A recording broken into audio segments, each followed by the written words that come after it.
राजधानी रांची के धुरवा स्थित मौसीबाड़ी इलाके से 2 जनवरी को 2 मासूम भाई बहन अंश और अंशिका अचानक लापता हो जाते हैं। हालांकि 13वें दिन रामगढ़ के चितरपुर से दोनों को सकुशल बरामद कर लिया गया है। रांची पुलिस सीआईडी से लेकर देश भर के थानों को अलर्ट किया गया था। भले ही अंश और अंशिका के लापता होने का मामला सुर्खियों में रहा, लेकिन हकीकत तो ये भी है कि हर रोज ना जाने कितने बच्चे इसी तरह गायब हो रहे हैं।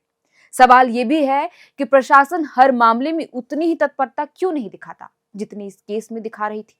ये सवाल इसलिए भी है क्योंकि जब भी कोई मामला तूल पकड़ता है तब भी पुलिसिया कार्रवाई तेज हो जाती है।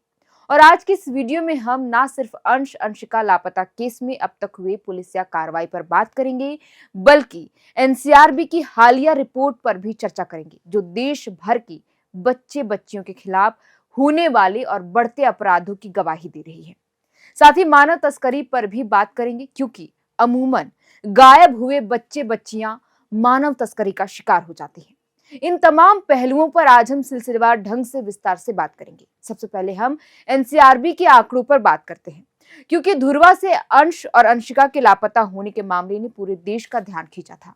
इस घटना के बाद से बच्चों की सुरक्षा और उनके गायब होने की बढ़ती घटनाओं पर एक गंभीर चर्चा शुरू हो गई है। अगर हम राष्ट्रीय अपराध रिकॉर्ड ब्यूरो यानी एनसीआरबी के आंकड़ों पर नजर डालें तो स्थिति काफी चिंताजनक नजर आती है।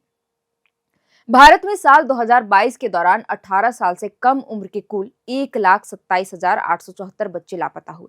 इसका मतलब यह है कि देश में औसतन हर दिन लगभग 350 बच्चे गायब हो रहे हैं।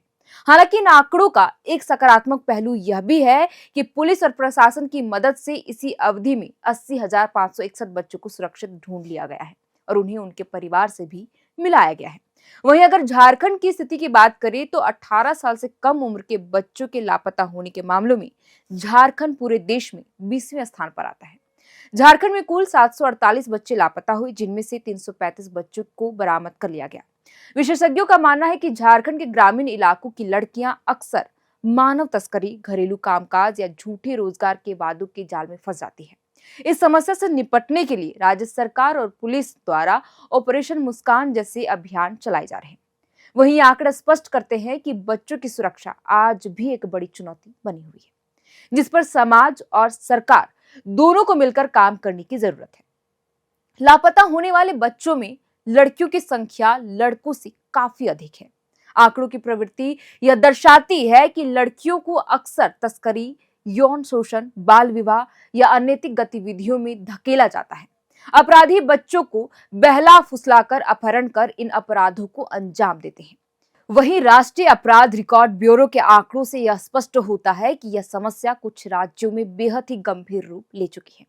बच्चों के लापता होने के सर्वाधिक मामले में पहले स्थान पर पश्चिम बंगाल है। यहाँ 19,540 बच्चे लापता हुए। इसके बाद मध्य प्रदेश में 15,876 के साथ दूसरे स्थान पर है, जबकि बिहार 12,600 बच्चों के लापता होने के मामले में तीसरे स्थान पर है।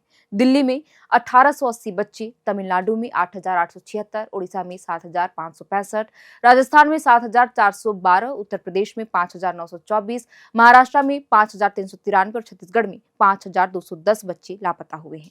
इसी तरह देश के अन्य राज्यों से भी आंकड़े सामने आए हैं।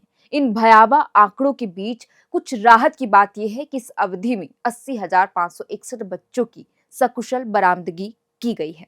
हालांकि चिंता का विषय यह है कि अब भी 47,333 बच्चे लापता हैं, जो उनके परिवार से जो दूर हैं। वहीं पूरे देश भर में कुल लापता बच्चों का आंकड़ा 12,07,874 है।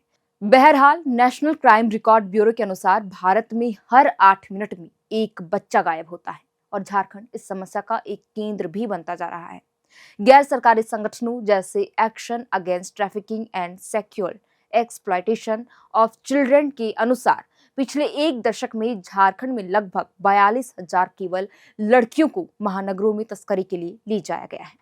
रिपोर्ट्स के अनुसार तस्करी का शिकार होने वाली 90% बच्चियां आदिवासी समुदाय और 10% दलित समुदाय से हैं, जिनमें केवल 62% लड़कियां और 38% लड़के शामिल हैं। और इन आंकड़ों में अधिकतर नाबालिग बच्चे ही शामिल होते हैं। वहीं लड़कियों को मुख्य रूप से घरेलू काम, यौन शोषण और जबरन विवाह के लिए तस्करी की जाती है, जैसा कि मैंने शुरुआत में ही बताया, जबकि लड़कों को मजबूरी, भिक्षावृत्ति और कारखानों में काम के लिए ले जाया जाता है। आंकड़े यह भी बताते हैं कि झारखंड भारत में अंतर्देशीय तस्करी का एक प्रमुख स्रोत बन रहा है। साल 2015 में देश में बाल तस्करी से संबंधित अपराधों में कुल 3,490 मामले दर्ज किए गए थे, जिनमें झारखंड में 29 मामले बाल तस्करी के थे। 2015 से बाल तस्करी की जानकारी को अलग से प्रकाशित किया जा रहा है ताकि बाल तस्करी के पैटर्न को समझा और विश्लेषण किया जा सके। साल 2022 में 152 बचाए गए पीड़ितों में से 90 जबरन मजदूरी, 2 वेश्यावृत्ति के लिए यौन शोषण, 57 घरेलू काम, 1 जबरन विवाह और 2 अन्य कारणों से तस्करी के शिकार थे। कई मामलों में तो ऐसे भी सामने आए हैं जो रेस्क्यू किए गए बच्चे दोबारा तस्करी के शिकार हो जाते हैं।